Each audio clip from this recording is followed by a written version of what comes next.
Civil Rights in America, Not Where We Used to Be and Not Where We Need to Be, sponsored by the Office of Diversity and Multicultural Affairs. I'm Christopher Riley, Coordinator of Student Success and Multicultural Programs. And this is a part of our celebration, African American Heritage, Past, Present, and Future, Black History Month 2009. At this time, I would like to introduce to some and present to others our moderator, who is the director for the Mike Downs Center for Indiana Politics, Dr. Andrew Downs. Dr. Downs. Thank you. Thank you very much for coming out today. I do want to quickly also thank CATV for coming out to record this. I think we'll hear some wonderful things. I'd like to start by introducing the esteemed panelists here. I'll start at the far end down there. Mostly because he said he wasn't coming in here until I came in here. And that would be Assistant Professor of Philosophy Quentin Dixie. Dr. Dixie, thank you for joining us. Next to him, the Associate Vice Chancellor for Diversity and Multicultural Affairs, Dr. Ken Chrisman. Thank you for joining us. Next to him, from the Allen County Council, Mae Johnson. Thank you very much for joining us. And then finally, William G. Williams. I was talking with William beforehand, trying to figure out what his title should be. And we decided we'd go with community activist, but then we also decided that retired is a nice one to have next to your name. So congratulations on both of those. This is obviously about civil rights, and the questions really are open for everybody to answer. So we'll start with maybe an easy one, or at least I hope it's an easy one. Let's have you tell us a little bit about whether it was a particular event or a particular individual who basically inspired you to not only pay attention to civil rights, but to actually try and do something about that. And we'll start right here with William G. Williams. Oh, thank you. I guess my first experience with civil rights was in the early 50s when I happened to have been visiting in my wife's hometown of Montgomery, Alabama, when the bus boycott started. And I had a brand new Studebaker sports car that the police, motorcycles, spray painted and destroyed. I called the agent back in Michigan to tell him what had happened. He told me, was I able to drive it back? And I said, yes. He says, well, when you get back, go order a new one. And it just got worse. And when we left and I got back to Michigan to tell people what was going on down there in Montgomery, they simply could not believe it. It was just beyond belief. May? Actually, I think my awareness really began in the 50s. Dr. Martin Luther King, probably more than any other figure, had an impact on me as it relates to civil rights. Watching the newsreels, what was happening in Montgomery, Alabama, and other parts of the South. Reading certain books at an early age. But on the local level, I remember one incident. My grandmother and I were walking down Lewis Street on our way to the Wayne Theater. And I know most of you in this room you don't have a clue as to how long ago that was. But on the way there was, I remember, it's as vivid as the day it happened. There was a man on the ground, and he was being kicked and beaten by several police officers. And somehow I made the connection of that to the newsreels with what was going on. And I remember asking a lot of questions of my grandmother and other family members, and I wasn't totally satisfied with the answers that I got. But it really started a lot of family discussions on why my family really came to Fort Wayne, because they came from the sharecropping. And I don't know whether any of you are familiar with that whole sad saga, but they were sharecroppers in Tennessee, and they literally ran off in the middle of the night to move up north to get jobs and to try to become middle-class citizens, because citizenship was almost non-existent where they were. And that was in the southern parts of Tennessee and also Kentucky. So about when was it, pardon me for interrupting, about when was it they came up, part of the Great Migration, 1920s, 1930s? My folks moved here, I'm 67, and my folks moved here when I was 2 years old. They moved to Fort Wayne. My grandfather moved here first with the railroad, and then my grandmother came, and one by one, as folks started making money, they sent for others. But they literally had to run off in the middle of the night because in the sharecropping, that the whole process, you never could get out of debt, you understand, because your whole existence depended on the plantation owner, which really was a form of indentured slavery is what they were. Tim Crispin. My genesis is probably remembered late 60s. I grew up in Richmond, Indiana, and walking into a movie theater and living in the spoils of my parents, not understanding what some of the quiet discussions were and some of the pains were in the discussions as my father would leave home and come back, and went into a movie theater, and my father told us to sit on the floor at the back row, though. He distinguishes us the back row. And we didn't sit, we sat there, and one of the ushers came in and told us that you black kids, you nigger kids must go upstairs. And I said, but my father told me to sit here. Long story short, he picked me up out of the chair and grabbed me and shook me. And I wasn't conscious or aware as to what was going on socially at that point. But I remember that event, and I remember my father telling me in front of that man, you have rights. We have rights. And so that's kind of the beginning.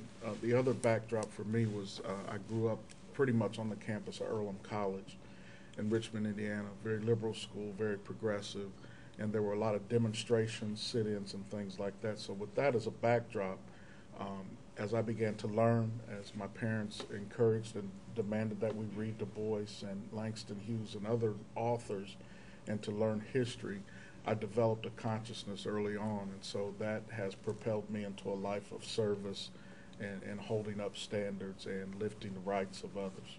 I do think it's important for us to also keep in as much as possible the time context. So what year approximately was it when you were told you had to go sit upstairs? 69.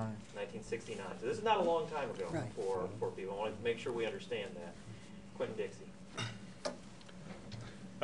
I think it started for me for the first time I became conscious of the whole concept of rights, civil rights, in 1972.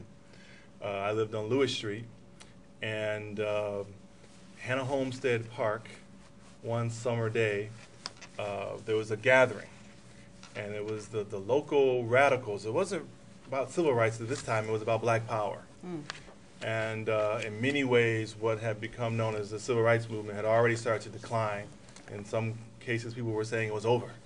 And 1972, people were gathering at the park. Why? Because the mayor at the time was going to come to the park and talk to the young people about police brutality, about unequal treatment. Why was the mayor coming? Because nobody wanted anybody from the police department there. They were part of the problem. It was very clear. We don't want the police commissioner and the rest there. Well, lo and behold, who comes? But the chief of police. And when he comes, all hell breaks loose. And a mini riot kind of broke out, which we watched from our porch. And we witnessed the kind of brutality that people have been talking about as the police sought to get this thing under control. That was summer of '72. The reason why I know that is because by December of '72, we were gone. We left Lewis Street after all of that transpired. That was the first big incident. The second one was, I think, maybe a year or two later. Fort Wayne Community Schools teachers went on strike. My mother was a teacher, and we always rode the bus to school, but we got dropped off at Memorial Park, where she taught. And, of course, at this point, she wasn't teaching. She was walking the picket line. And so we didn't have anything else to do. We walked the picket line also as elementary school kids. So that was my first real introduction into this kind of activism around justice and rights, walking the picket line with other teachers who were protesting in their minds for what they felt was equal treatment under the law. what I find interesting is that each of you had some sort of personal experience. It was not just observation, watching the news, for example, but whether it's the car getting spray painted, whether it's being present at a riot, being told you have to move, seeing someone being brutalized. Do you think your perspective would have been different had you not had that personal experience? Quentin, let's start with you. Yes and no. I think your perspective, my perspective would have been different. By the same token, the things that shaped me as a person would have led me at some point, I think, to be involved. So whether you're an activist or not, the desire to be active was something that was always kind of instilled, whether it's religious background or whatever, that you have some kind of moral obligation to do. It's interesting that you mentioned that, though, because in my class on religion and civil rights, we're reading about the National Council of Churches' involvement in the civil rights movement, passage of legislation. And their big argument is we couldn't get the swing states in the Midwest to jump on board because they ain't only black people. Nebraska and Iowa wasn't personal for them. So what did they do? They sent teams of black people into these communities to personalize a story in such a way that they would then pressure their legislators to get involved. So certainly I think personal experience does have some role in it. Yeah, and obviously your mom having you walk the picket line probably would have taken care of some of Shaped my perspective of unionism forever. Sure, yeah. Ken? And Quentin makes a very salient point about his mother and the picket lines. Had I not experienced something, having pretty much been shielded as a child, I watched the tears of my parents when King was shot, and I didn't quite understand, but that was the first time I'd seen my father cry. The times where a mother had lost jobs or what have you, because she was a very fair-skinned woman, and that person sometimes thought her to be white. And I saw the tears of my parents. I saw the pains of my parents and my grandparents and my family. So I think even if I didn't directly experience anything, that would be impossible as well, because sooner or later we all experience something. But through the eyes of my parents and through the tears of my parents, it was unmistakably that I had to encounter this and become aware. Sure. May? I think that I would have turned out the same in terms of my exposure and my commitment to civil rights, primarily because of the oral history that came to my family from my grandmother. I used to sit at my grandmother's feet and listen to the stories about what happened in the Deep South to her, to members of her family, and to hear why they felt that they had to move north to escape a system that was dehumanizing, and that my grandfather had reached a point where they just could not live within that system anymore. So it was do or die, and they left. My grandmother was the mother of 10 children. 4 of those children were girls, and they were all very attractive girls. And my grandmother felt that she had to leave to escape a system that really provided no rights for her children. So the die was cast, even before the newsreels, even before the magazines, and thank goodness for Jet magazine and Ebony magazine, and some of you may remember Sepia. You remember Sepia magazine, don't you? But and even those pictures, I remember the picture of Emmett Till in a casket, and looking at that, I had nightmares about that, and then I thought about some of the vivid accounts that my grandmother had provided, and what in terms of what happened to some of the relatives, especially the men, and the impact that it had on black men in the South. So I would say that the activism, the militancy, whatever, started at a very early age. I might not have known what to call it, but it was there. And it was this insatiable urge to right things that were wrong. I think that really for a long period of time it was extremely academic. I was watching a program the other night with Hoogley, is that his? DL. And he was just wonderful. He said he was trying to grasp this period of time and really understand. He says, I guess I never will, because my generation came in on the scenic route. Yeah. You have no concept of what we're really talking about. I was listening to Dr. Dixie, and he was talking about his mother. And at that point in time, I had just left the poverty program, which I had started, and his mother was one of my Head Start teachers, first Head Start teacher. And I had joined the Livermore administration, and indeed I was over there in the park when all of this began to take place and how we were going to address and deal with it. And for so many of us, it was extremely academic. People just couldn't quite understand, why can't we all just get along? It almost takes, one of the things that we learned in the civil rights movement, of which I was very much a part of, and I was telling Dr. Downs earlier that being called a community activist was perhaps an honor or something, because I've been called much, much worse than that. But I came to believe, and I still do, that you must confront evil. It will not go away on its own. You must confront it. And you must be prepared to pay the ultimate price. I think all of those of us who happen to have been in the military wonder from time to time, particularly if we were black or brown at that time. Now here we are in a foreign land, willing to give our life so that they might someday breathe free, only to come back home and find out that you were also still less than free. For a person somewhere between 18 and 25, that was very troublesome. You couldn't sleep at night. You couldn't resolve that. I want to stay on this line of personalizing this a little bit, since we know that that's one of the ways that helps people understand the importance of it. You all have varying experiences. Some of them are actually very common. Some of them are very different. I'd like you to think about maybe what you would consider to be either the best or worst experience you had in terms of civil rights activism. And you get to choose whether you want to tell us one of the good ones or one of the bad ones. If you all tell me good ones, I'm going to come back and ask for a couple of bad ones anyway, because I want it to be something that we all, get the full picture of it. And so I'm going to start with May this time. May, give us an idea of what you would consider to be either one of the great moments for you or maybe one of the worst moments for you in terms of activism regarding civil rights. The first thing that pops into my mind happened at Harmer School, Harmer Elementary School.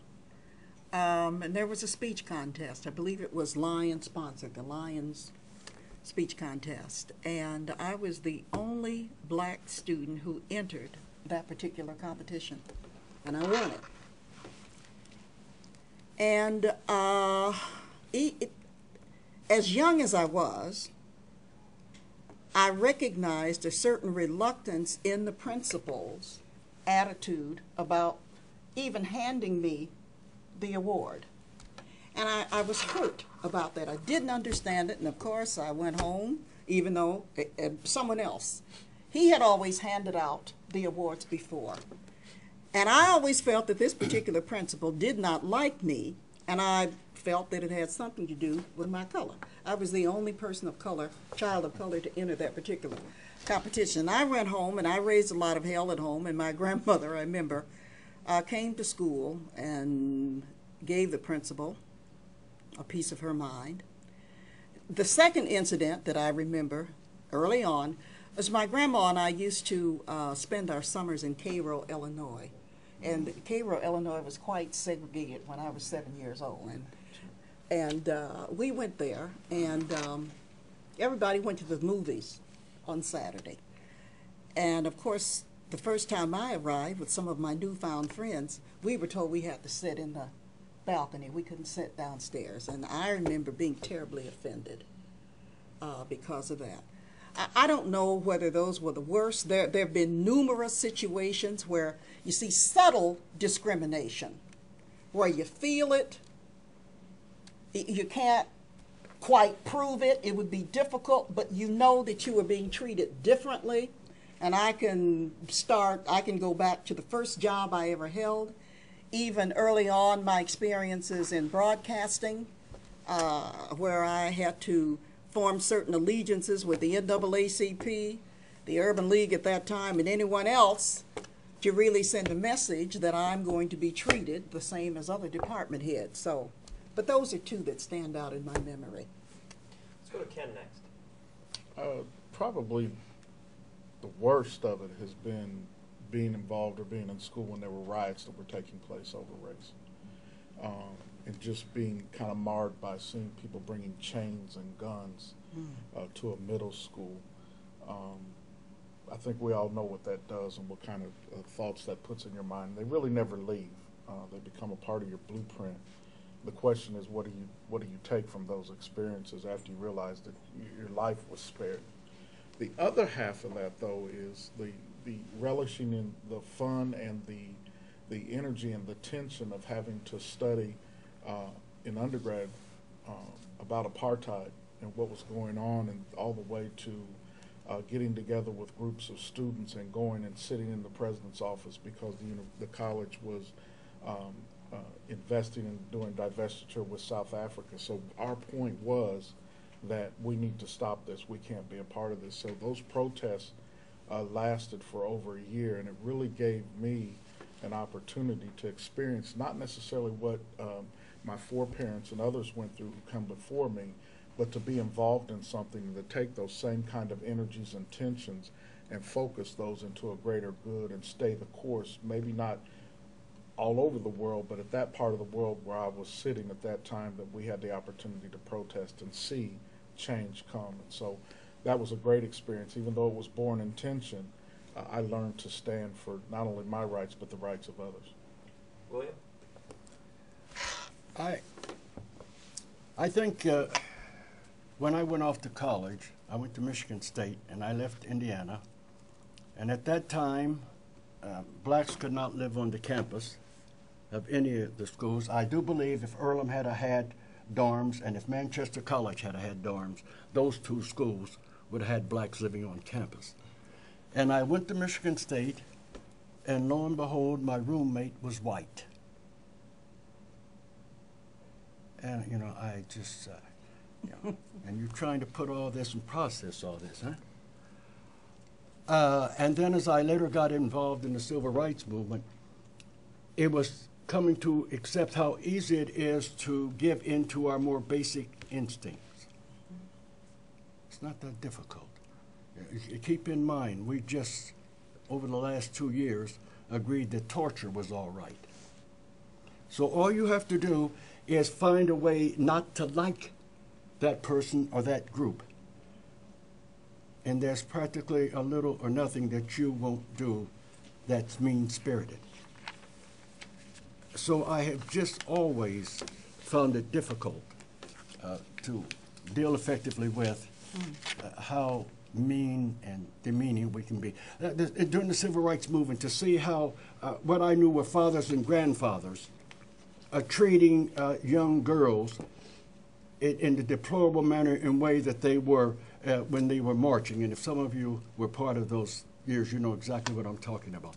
But you have to see those pictures. You really had to be there to really fully appreciate what we went through and where we are. We're not there yet, as this thing says, but where we were. Quentin? I think the best experience I had engaged in some kind of activism was the anti-apartheid movement. Hello, Spartan, Michigan State. I was going to say we're not holding that against you. Yes, Michigan State. So I was at Michigan State as an undergrad, and we developed a full-blown shanty town on the lawn of the administration building, modeled off of the shanty towns that you would see in the townships in South Africa, as a way to make our point about the university having money in South Africa. We had the big tin drums with a fire, and we lived in those things. So when the president comes to work every day, he got to walk through us. It was an effective way of getting our message apart. It was long-lasting. It was ongoing. And we figured eventually we'd just wear them down, the board and the administration. They would get embarrassed and tired of us being there. But what I really gained from it was the camaraderie with the people, staying in these little tin shacks on campus when we all were paying to be in dorm rooms. Showed the level of commitment of the people who were there, black, white, all different kinds of people. I still can't wear Reeboks to this day because one of the things you got was a long list of companies that do business in South Africa and do it on a segregated basis. And Reebok was on the list. So we had all pledged, if companies on this list, we're not doing business with them. And so to this day, Reebok has nothing for me. It's hard for me to get my head still around that. The worst, by far the worst, I was an escort at the women's health clinic downtown. And an escort is someone who's responsible for helping women just get in the door to their appointments. They don't need them anymore. But back then, early 90s, protesters came from everywhere to block access, or so they thought, to women getting a legal abortion. Never mind the fact that women use Women's Health Center there for all sorts of health needs. But if you show up on a Thursday and you had a routine pap smear and you can't get through the protesters showing you models of fetuses and things like that, to me it was rather deplorable. What really bothered me about it is so often it was Christians on the other end terrorizing folk and using the Bible to do so. And so as a Christian, I felt like it was my duty to at least help people who've already come to a conscious decision about what they want to do, whether it's to have an abortion or get a routine physical, to at least help them get in the door. But the animosity and the tension between the group that I was with, who were Christians, and the group on the other side, who were Christians, about who was right and who was wrong, was by far probably the worst experience I've had. May, you have a follow-up comment? Well, the worst experience that I can think of, and it's funny, maybe I try to blot it out, but it's a day that I'll always remember, and it occurred, I believe, around about 1986 in the city of Cincinnati, Ohio. At the time, I was director of corporate public affairs for Taft Broadcasting Company, and I think I was vice president. I know I held one of the top offices in the local NAACP. There was a period in which violence just erupted. Of course, it's still erupting in Cincinnati. But there were a number of black men who were gunned down. And the community, the African-American community, was in an uproar. And I remember Hollow Point, there was a lot of discussion about Hollow Point bullets and what have you. But anyhow, there were 2 police officers who were shot down, 2 white police officers, and all hell broke loose in Fort Wayne. At the time, if I remember correctly, we had a black mayor, Ken Blackwell. Cincinnati. Ken Blackwell, right, was mayor. And I remember this was supposed to come to a head because the police wanted to present their side of it. The community was in an uproar. People were taking sides. And we all converged upon City Hall that day for the city council meeting.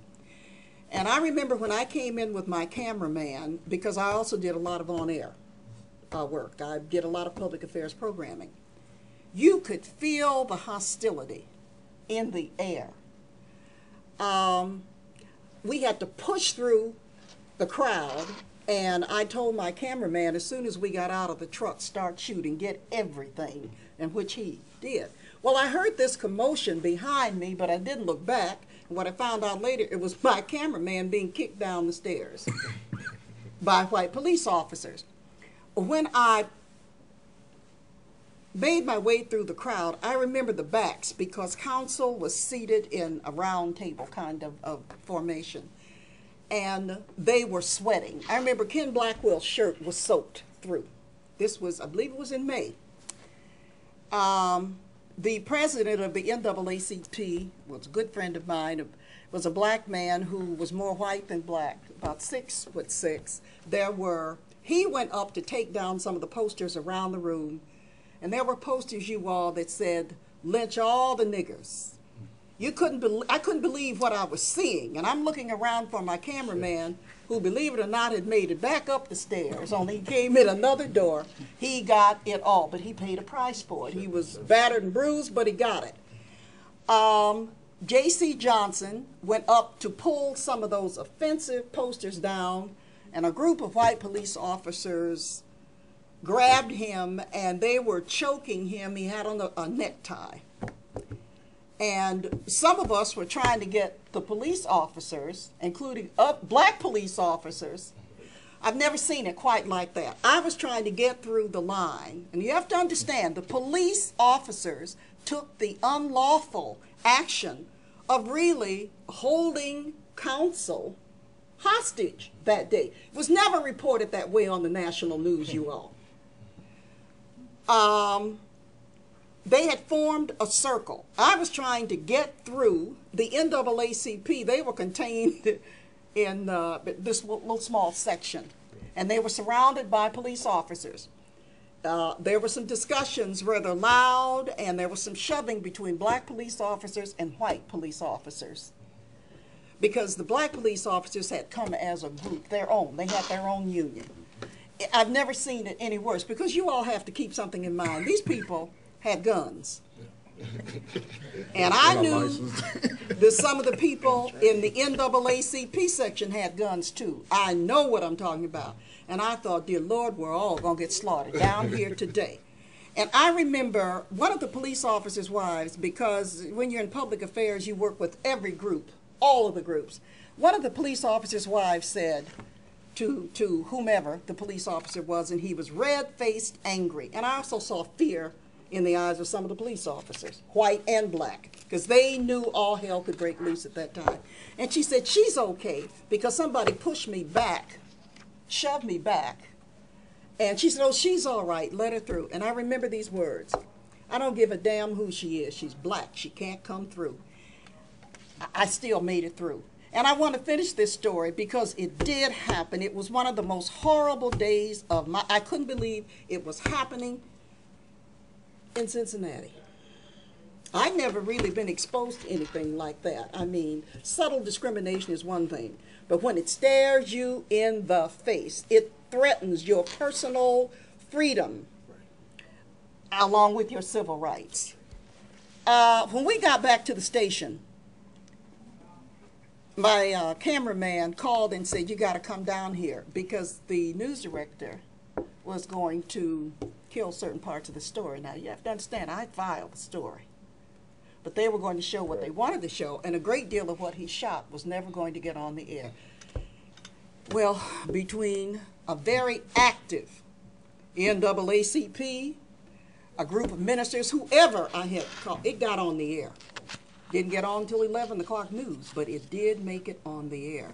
But that's one of the worst days that I can remember, but some good came out of that. Yeah, the potential for hostility and actual violence is something that a lot of folks today don't quite understand. Right. And this does help to personalize it. As we think about civil rights today, obviously there are several issues we could be dealing with. And so now what I'd like to do is ask each of you what you think the most important issue is here in Fort Wayne. Fort Wayne is like a lot of places, and it's different than places as well. So let's start with you, Ken. What do you think is the most important civil rights issue in Fort Wayne today? I think that it all gets founded and rooted in education, and the equity of education, and the ability for persons to have a level playing field, and what has been called in legislative terms, no child left behind, or as I like to say, yo child left behind. And leveling the playing field and making sure that every student, every child has an opportunity to have equal access to technology and everything across the board, number one. Number two is there have been a lot of economic disparities that are historic in nature, and there need to be opportunities for people to become even more financially literate, or to be able to emancipate themselves from some of the challenges. So when you look at Fort Wayne, it's only a backdrop of the national economy. It's only a backdrop of the national issues in education, and we're not exempt or immune. So as you said, pick one. And if I picked one, it would be educating, but also trying to figure out how to deal with the senior citizens, those who've been historically underrepresented and disenfranchised, because legislatively we have, when you think of equal rights and you think of those civil rights, you think of the Department of Education, think of the Department of Labor, the Department of Housing, and all these things. And Fort Wayne is just a drawdown of what we see in the federal picture. But for me personally, it would be education, and that's why I've invested my life at a great place like IPFW. But at the same time, to realize that we're in Fort Wayne and we're not exempt or immune. Thirdly is healthcare, and the disparity of too many people having to die too young, or of tragic deaths because they can't get the requisite kind of health care that they need. Yeah, education really is that leveling element, isn't it? Right. You get the right education and you can, we hope, move forward, move up. Quentin? I don't believe that. I don't believe that. I mean, that's what we've been sold for a long time. And I think the assumption always was you go to school, you get an education, it's teaching a certain kind of delayed gratification. The assumption was that when you get out, the job is going to be there. And what happened, I mean, William Jewis Wilson has this wonderful book called When Work Disappears. And it was written a while ago, but his basic argument is relevant today. It's not about work in general, but a certain kind of job. I recall my dad talking about, people who could get jobs at the Harvester, and get out, you get a job at the Harvester, you can feed your family. You don't have to necessarily even have a degree for that. That job is gone forever. Mm-hmm. Forever. So a certain kind of job no longer exists. And we look at this as a new crisis, but it's not. In 1979, Fort Wayne was at, I think, 103% of the national average income. So people in Fort Wayne made more on average than people in other parts of the United States. Now 2009, I think we're less than 80% of the average. So real wages have been tanking in Fort Wayne for over 30 years. And so you can sell education, but the assumption is that, then there's some way for you to actualize or make real this kind of leveling agent. So the issue then still is, for me, one of poverty. And the problem with Fort Wayne is that we still see things in black and white. We talk about things in terms of black and white when really it's in terms of rich and poor. It's about haves and have-nots, and we use this racial language as a way of coding the conversation. In the process of doing that, though, people who probably should be working together aren't. Right? As long as poor white people can say, "Ooh, at least I ain't a nigga," they keep two groups at odds, which probably have more in common. As long as poor Africans feel like there's some stigma with being black American, two groups that should have common cause don't work together. So to me, it's about economics, it's about issues of poverty, and the real challenge, though, is changing the conversation. How do we get people to talk about these old things? I mean, this was a communist and labor argument in the civil rights movement. You're not hated because you're black, you're hated because you're poor. And they use race as a marker for who's going to be poor. But changing the conversation for one of race is always the challenge. Mm-hmm. Okay, I'm done. I'd say we agree then. You say education, but you're right. Education doesn't mean a job. But to be educated on what it is to be rich or poor, or how to be there, and what the social viabilities are or inadequacies. So I'd agree. And I think we disagree because you can't eat it. You know what I'm saying? Yeah, but I'm saying that it's nice to have a degree, but at the end of the day, But I'm not talking about a degree. I'm talking I'm about, I'm even before you get a degree. I'm talking about young kids who are 5 and 6 and 10 and 12 who have an opportunity to just have a level opportunity. So if they decide to go get a degree for the cause of getting a job, then fine. But because of the love of education, to be able to articulate, to be able to read, to be able to add, subtract, and do the basic things so that they can just make a prescriptive decision about their own family values and what they want to do. I think a lot of people have just been robbed before they even get to the point of thinking about colleges and a job. So in some way, I don't disagree, but I'm saying that we also have that problem when somebody walks into a classroom and it's obvious that they're not prepared. And we begin to look at not only those systemic things, but then they don't have the self-esteem, they don't have the wherewithal, and then the economics play into it. So not to agree or disagree, but to say that if we don't get some fundamental things adjusted and leveled out, on a federal level so that the communities can do what they need to do, and communities. And then last but not least, to be able to let families know that when you walk in the classroom that there's an expectation that the system has, and that we're going to educate you to a different point. Whatever decision you make from there is your business. But at the same time, we as a country, we as a nation, we as a community are going to raise the bar for education so that everybody can be emancipated or have the opportunity to be more fundamentally involved in this thing called America. As long as you can pay for it. Yeah, And, that's what I'm saying. Get the money. I like being provocative for the sake of it. So Yeah. I'm not arguing with you. No, I know. We're not arguing. We're together. But I mean, the larger issue is one Being of, able to pay. Yeah, it's if you really want to do something, make it free. But we don't want to do that, because then everybody can get it. right. So as long as you're in a system that's based on winners and losers, which is capitalism is about, There you go. you can't tell if you're winning unless somebody's losing. Good point. Until we're willing to transform a system, instead of saying, don't change the game, just let me get in, Right. we're going to continue to have these same problems. Let's come down here to the other end of the table. William. Well, I want to go back to Dr. Dixie because for me, he's hit the nail on the head.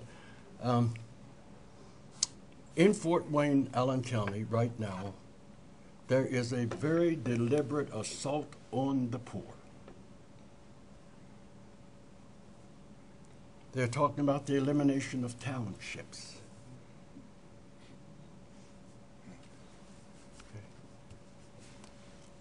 If Dr. King was around today, he would be speaking loudly about what's going on.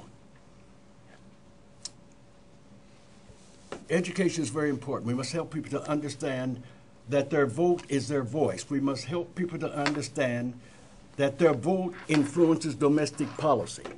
All of those people down there now talking about eliminating township government were elected. Wayne Township, if it were a city, has a population of almost 102,000. It would be the 5th largest city in the state of Indiana.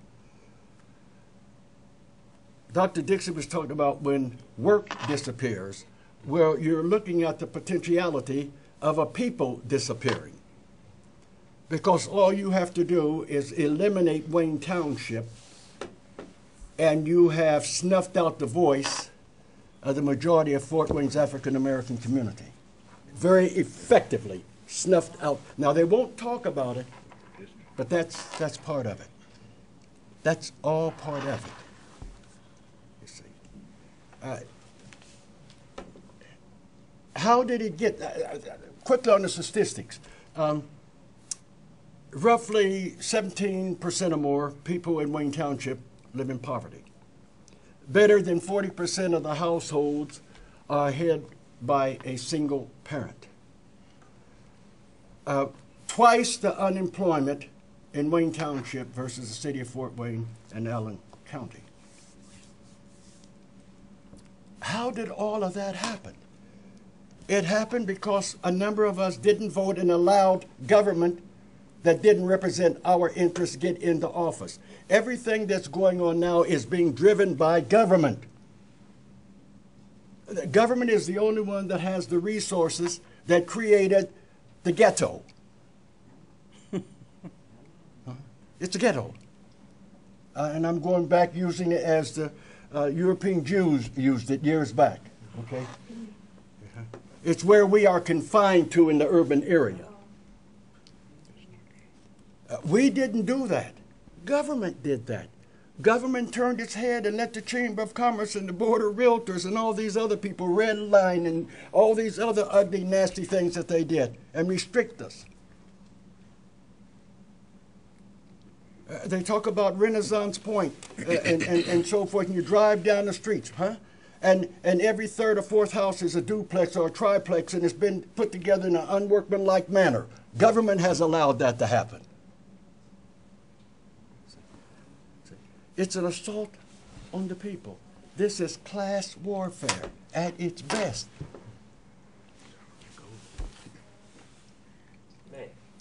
Well, I have to agree with all of the panelists, but I really agree, I have to agree with Dr. Dixie. it's economic opportunities and the lack of that has created a situation right now that instead of being alleviated, there are certain things going on, in my opinion, that will only continue this whole horrible scenario. And I don't want to touch on government reform. Right now, I know that some of you, or perhaps all of you, have read about House Bill 1001 and government reform for the state of Indiana. Well, some of us became very active a few years ago in regards to the lack of representation in the African American community or areas. If you want to really look at Wayne Township, we went so far as to take on the issue of redistricting, because as it was, the only possibility, well, the strong possibility, it wasn't the only possibility, but it was a good possibility that you would only have one minority representative on city council, because most of the people of color lived in the 6th district, again, which most of it is Wayne Township. A few years ago, again, about 4 years ago, Bill, some of us became active because we were against consolidation of government. And the reason for that is because we felt that it would only ensure the whole continued process of eliminating black people from office. In other words, taxation without representation, and it's still an issue.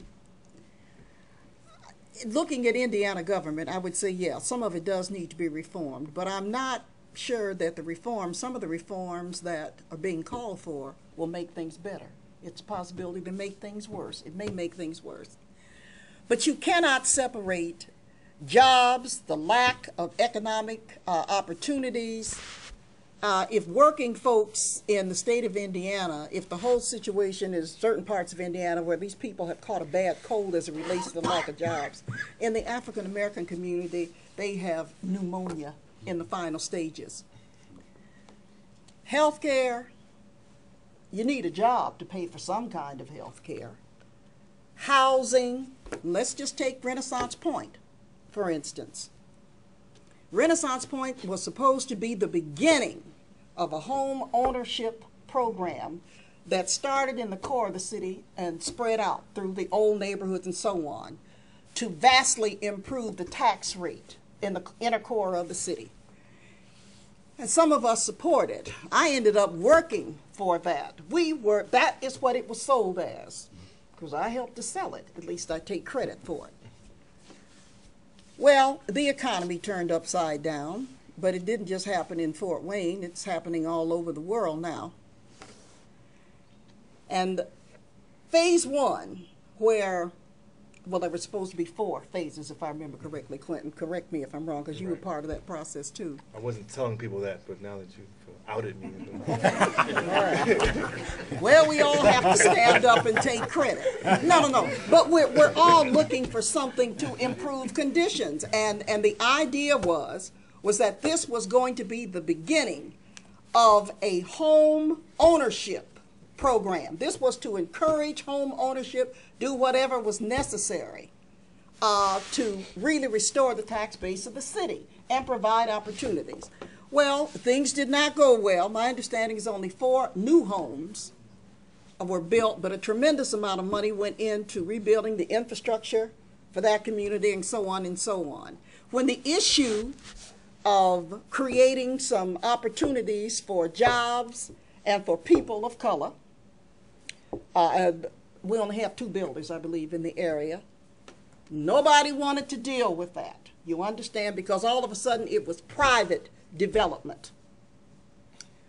To make a long story short, what's happening right now is that there is a new development of 50 rentals being proposed for phase 1 of Renaissance Pointe. Only 4 new homes have been sold, which in the opinion of some people, we feel that kills Renaissance Pointe. It kills home ownership if you're going to put 50 it's phase one is only 2.5 blocks. I'll be about 3 blocks long, and you're going to put 50 rentals in that area. Most of these rentals will be subsidized by vouchers from Section 8. Can I add something? Yeah. I don't know if you're all familiar with Renaissance Pointe, but it's the area from Square Creighton to Anthony to Pontiac to Hannah. That area Right. was supposed to be completely transformed. And one of the key issues there was a deconcentration of poverty. Right. It's Those the were- old Hannah Creighton area. And those were amongst the poorest census tracts in the Right. state of Indiana. And so the issue became, if we lower the number of rental properties, which of course poor people are more likely to rent than they are to own, and increase ownership, then we'll change that neighborhood's Right. economic makeup. And the surrounding neighborhoods. And then you build a stronger community. Right. Well, where are these people going to go? That was one of the issues that we never quite worked out. Right? Okay, you're trying to alleviate poverty. You're going to move them out of this area that's now poor. The question is, who wants to take them? Well, but there was some promise of perhaps building some quality rentals around the periphery of where Renaissance Pointe was. Of course, nobody really wanted to talk about the issue of what we were going to do about Eden Green. You understand, which was an issue and is still an issue. But with 50 rentals going in there, what we're saying is, what some of us are saying is, this kills Renaissance Pointe development, and who would want to invest $100,000 or more for a new home if everything around you in phase one, and most of everything around you, is going to be a rental? Do you understand what I'm saying? So it's a perpetuation of poverty. And then I've heard, well, this has been very successful in Cleveland. Well, if you look at the Cleveland market and the price of homes there, it is decidedly different than Fort Wayne. Anybody, if you really have a job, a living wage job, I might add, you can get you a house in the city of Fort Wayne. So that's really not the issue. If you got $160,000, That's right. You can. are you going to build on John Street, or are you going to Thank build you. Thank right, you. right. build somewhere else? There you go. There you go. What I like about this conversation is it has gotten very local, and it's about issues that people can address right now. Because the city council hears issues related to this, the housing authority hears issues related to this, redevelopment commission hears issues related to this. So it's not like there is a lack of opportunity out there right now for people. If a young person walked up to each of you right now and asked, what can I do? What should I do? Where would you point them right now? What do you think it is? It could be an international issue like Quentin and Ken, as far as apartheid is concerned. It could be a local issue, but where would you point them right now? If you had an opportunity, where would you point them? And actually, we'll start down here with Willie. All politics is local. I zero them in right here. I'd send them to election board and make certain that they were registered to vote.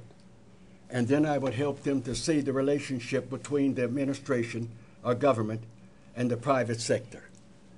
I would also remind them that a traditional single-family residential area is not where you find 50% of the homes rentals. Okay. Keep in mind, I don't care how pretty it is and how well maintained it is, a rental property is a business. Okay. And all that has an impact on the future evaluation of your property, the value of it. So, you've got a challenge. The challenge is out there. And there's going to be hearings. There's going to be all kinds of things to make you believe otherwise. But there is no small price you pay for democracy. And eliminating all of the township government in the state of Indiana is less than 2% of the total operating budget of all of Indiana's government. Less than 2%. So it's all, again, I told you about poor folks, Let's go to May next. May, I'm going to say something that I think you'll agree with. It's going to sound harsh. Government meetings can be very boring, can't they? Mm. And unfortunately, some of what we're talking about here means going to some of those boring government meetings, doesn't it? Yes. But Yes. where would you, and I targeted her because she is a member of one of those elected bodies. She sits on one of those boring bodies. So I thought I'd It get is her to boring, tell us the too. truth It's about really it. boring. It is boring. So Yeah, it is, Andy. But you know, and I have to be honest. Until I ran for Allen County Council, I wasn't interested in attending any of the council meetings because I really kind of regarded county government as being for everyone representing those people in the unincorporated areas. And that ain't so, y'all. We all pay taxes.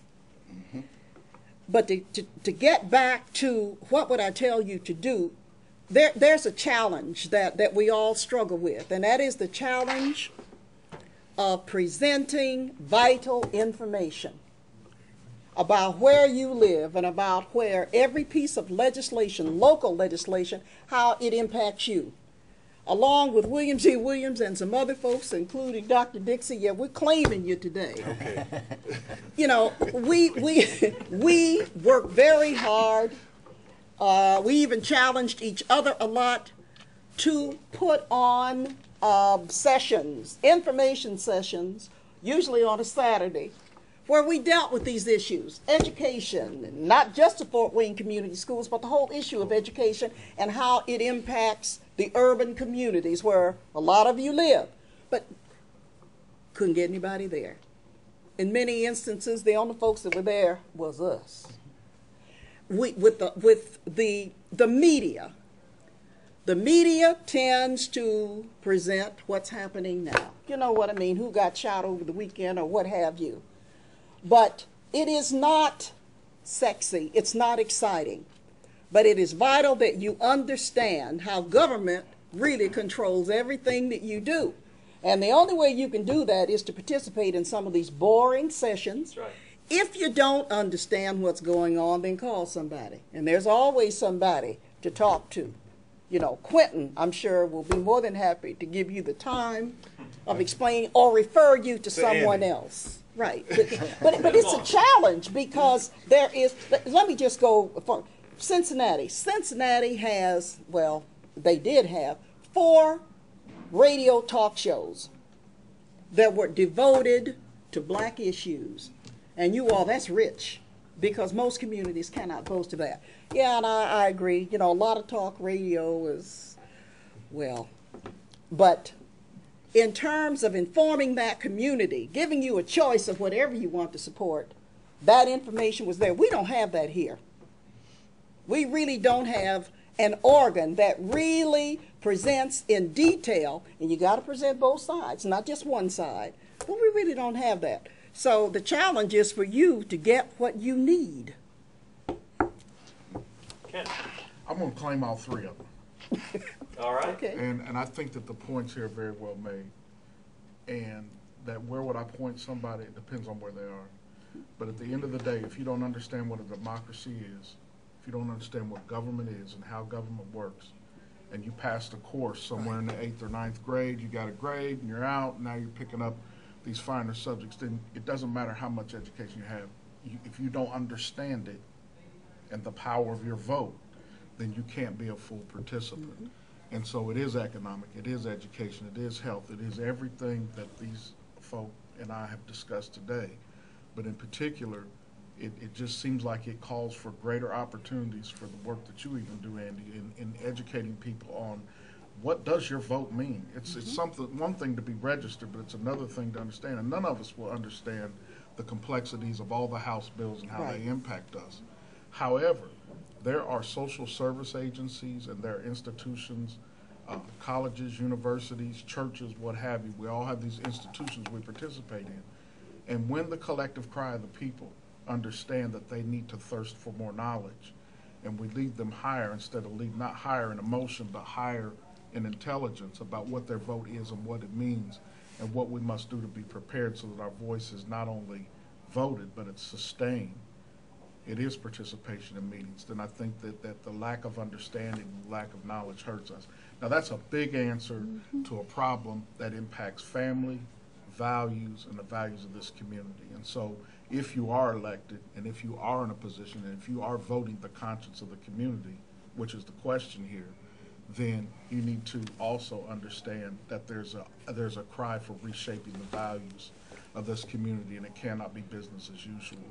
And if you look at even federal housing legislation and all these things where we're talking about voucher programs, but then there was an elimination of them.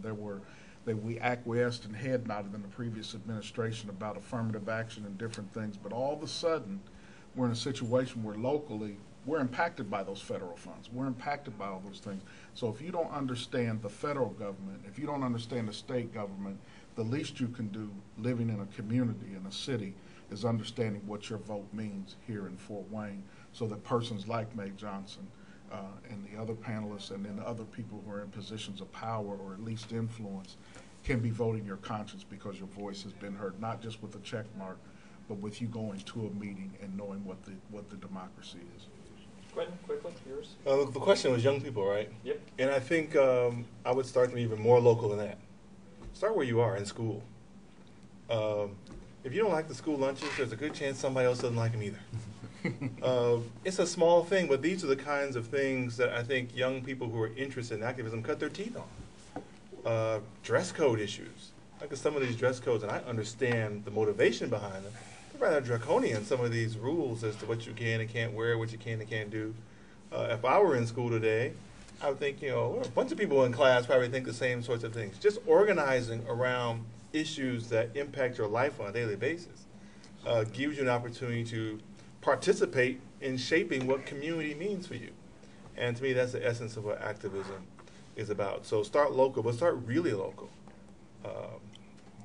Well, thank you very much. I do want to thank everyone for coming. Obviously, if you have questions, come up and ask afterwards. But I want to thank our panelists at the far end, Dr. Quentin Dixie from the Department of Philosophy, Dr. Ken Crispin from the Office of Diversity, Multicultural Affairs, Mae Johnson from Allen County Council, William G. Williams, community activist / retired. Thank you all very much for coming to this. This was a Civil Rights in America, not where we used to be, not where we want to be, panel discussion brought to you by the Office of Diversity and Multicultural Affairs. Have a good afternoon.